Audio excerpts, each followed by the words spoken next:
সম্মানিত দর্শক বন্ধু, বর্তমান সময়ে আমাদের দেশে যে পরিস্থিতি, এই ভিডিও না করলেই না।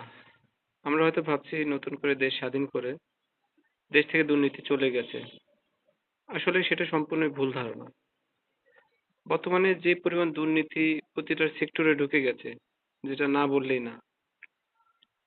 আজকে আমার একটা ছোট্ট তদন্ত রিপোর্টের জন্য পিবিআই অফিসারের কাছে গিয়েছিলাম। আমার একটি ছোট্ট মামলা ছিল। সেটা মামলার জন্য অফিসারের সাথে কথা বললাম। সে ডাইরেক্টলি বলে 10,000 টাকা দেন, আমি আপনার পক্ষে রিপোর্ট দেব।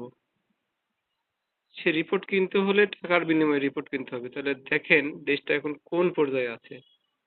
টাকা ছাড়া কোনো অফিসারই বর্তমানে কোনো কাজ করে না। তাহলে আমরা কোন যুগে বাস করি? এই বিচারটা দেব কাকে? আর এই দেশটা কেন বাংলাদেশ বুঝি না। আমার কিছু বলার নেই। সব বলার ভাষা শেষ হয়ে গেছে। আসসালামু আলাইকুম।